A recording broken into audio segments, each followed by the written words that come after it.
時は五漢末期、冷帝の時代、中将時により汚職と搾取が蔓延し、苦しむ民衆は、昇格の先導のもと、大反乱を起こした。黄巾の乱である。黄巾の乱は1年を経たずに鎮圧されたものの、今度は西方の領州で、扁松、関水の乱が発生した。その鎮圧を命じられたのは、黄巾を平定した名将候補数だったが、中将時の頭目、長女と長中の残念により失脚し、朝廷の対応は後手後手に回っていた。こちらは両党、念願かなって高廉に推挙された高孫さんは、兵頭属国長司となり、東北の辺境警備に従事していた。この日も彼は数十人の部下を連れ、騎馬で辺境の砦を巡視していたのだが、まずい。おっと、バレは戦費か。何百機もいるな。一旦あそこの物見台まで退け。高孫さんたちが遭遇したのは、天日族の騎馬隊数100機だった。奴らがこちらに近づいてきております。早く逃げましょう。いや、奴らの馬の方が素早い。逃げ切ることはできねえ。逃げているところを後ろからやられたら、誰一人助からねえぞ。では、どうするのですか？奴らを打ち破る。そんなこと言っても。相手は10倍はいるんですぞ。戦って突き破らないと、一人残さず殺されちまうんだ。やるしかねえだろうが。マジですか？ここに使ってねえ矛が置いてある。この刃をそれぞれの矛の両側につけるんだ。そうすりゃ攻撃力が増す。準備ができたら突撃だ。もうやるしかねえ。高孫さんは店頭に立って突撃し、矛で戦費の騎兵をなぎ倒していった。部下たちも必死で戦った。こうして半分の部下を失ったものの、相手の数十人を倒した末、敵を突破して帰還することができた。戦費族はこれに懲りて、高孫さんが赴任している間は二度と国境を越えて侵入しようとしなかったという。ここは優秀の美容軍。ここにかつて中山国の将を務めた長順という人物がいた。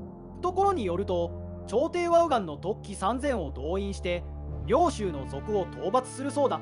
いよいよこの俺様の出番が来たようだな。この俺様以上に右岸の統率に適した男はいない。なぜかというと、俺は右岸の大人の南老旧力と祖国園右園、こいつら全員と実婚の中だからな。おっしゃる通りですな。主君が腕まくりして命令を下されれば、右岸は誰も背こうとしないでしょう。軍を動かすってことは、兵糧や軍需物資を中抜きして人儲けできるってことだ。それに加えて、俺様の力をもってすれば、右岸突起を率いて賊軍を平らげることも難しかねえ。そうすりゃ方向の沙汰に預かり、三公の位だって夢じゃねえ。夢は広がりますな。おうよ、これは千載一遇の好機ってもんだ。待てよ、朝廷のアホどもは何も現場が見えてねえ。わけのわかんねえ人事をしやがるかもしれない。俺を起用するようによくよく言い込んでおかねえとな。陛下、参りました。参ったか。実は先日罷免した候補数に代わり、四空が首相、執金吾が副将となって領州の族を討伐してもらいたいのだ。我らがですか。しかし我らは軍務経験がございません。うまくいかずに陛下のご生栄を汚すようなことになっては。何もお主らが全部やる必要はあるまい。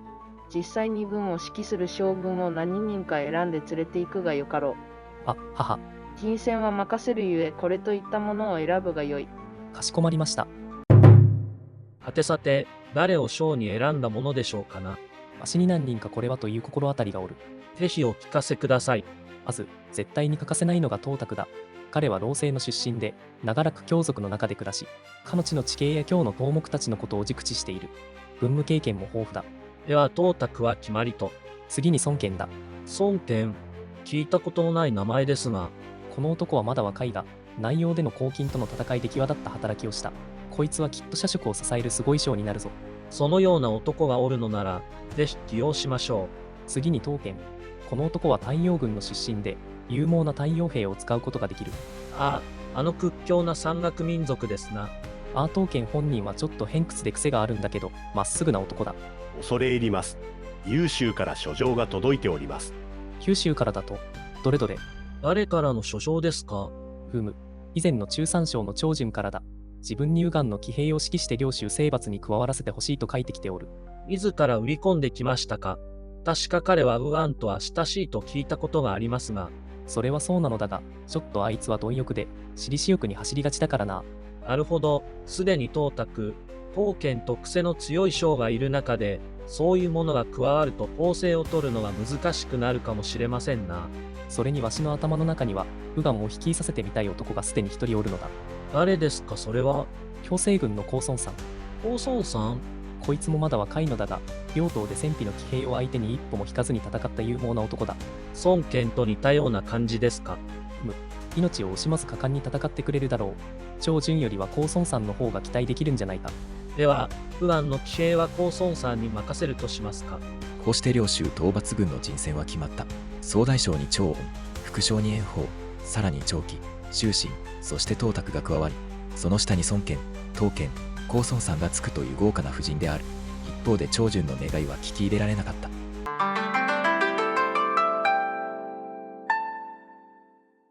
董卓、孫権、東権に高孫さん。これはすごい豪華メンバーだな。後に三国志の軍友となる武将ばっかりじゃないか。ていうか曹操や劉備や袁紹、それに呂布はどこで何やってんの？曹操は後に触れるが、この頃は西南国の将として東方の地方官を務めている。劉備は安徽県の役人。ひょっとしたらクビになって行方不明状態。袁紹を荒くようにいたはずだ。お坊ちゃんだからこういう危険な戦闘にはいかない。呂布はおそらくこの頃兵州志士になった帝殿のもとに仕えていたんじゃないか。彼が頭角を現すのはもう少ししてからだろう。だんだん軍友たちが揃ってくるね。その頃高孫さんは劉備の故郷である卓郡卓県の県令を務めていたのだが、そこに朝廷の使者がやってきた。高孫さんに届く行事の符を授け、右岸の騎兵3000を率いて領州に向かわせる。直ちに任務に就くように。はは。兄上、おめでとうございます。これは抜擢人事ですな。ふふ、俺様にもどうやら運が向いてきたようだ。北方の軍事はそのうち俺に全部仕切らせてもらおう。こうして高孫さんは右岸の大臣である旧力巨らが率いる騎兵3000を迎え、西方への出発を開始したのだが、朝廷のゴミどもめ、俺の申し出を無視しやがって、あんな高孫さんみたいな若造に名を上げさせてたまるかってんだ。時に政治は腐敗を極めていた。右岸兵に供給する兵糧は途中で中抜きされ、実際にはごく一部しか届かなかった。どうなっているんだ。兵糧がこれっぽっちしか来ないなんて。これじゃあ右岸兵を連れて行くなんて無理じゃないですか。どうせ誰かが兵糧を中抜きしてどこかに横流ししているに違いない。そんなことしたら朝廷が重罪に処しないといけないでしょう。どうしてそうしないんですか。朝廷も宦官や悪徳役人の巣窟だ。横流しした収益の一部は奴らの懐に入っている。だから誰も取り締まらない。そんなめちゃくちゃな。じゃあ俺たちは一体何のためにこんなことをしているんですか。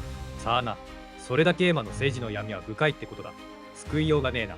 おい、俺たちは昨日から何も食べてないぞ。どういうことだ。すまん。分かっている。俺たちも困っているんだ。困ったもんだな。右岸兵たちの不満も限界に達した。話が違うじゃないですか。カンは俺たちを騙してるのでは。まさか騙し討ちってことはないと思うが。このままだったら俺たち全員ウェジにしちゃいますぜ。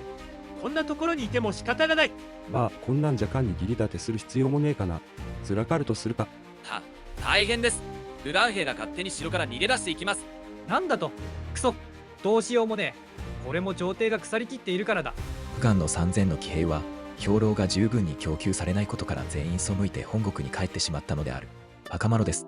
袁紹、関水の乱が発生してからすでに半年以上が経過しましたが、朝廷の対応はお粗末続き、高孫さん東岸騎兵の参戦もこれでなくなってしまったのみならず、朝廷東岸の信頼関係も崩れてしまったのですが、もはや朝廷にはそれを本気で憂う人もいなくなっていたのでしょう。朝廷に不満を持った長順と右岸が手を握ることで、この後優秀にも大規模な反乱が発生することになります。今後も中国の歴史を中心とした動画を上げていきますので、この動画がいいと思った方は、チャンネル登録とグッドボタンをよろしくお願いします。最後までご視聴いただき、ありがとうございました。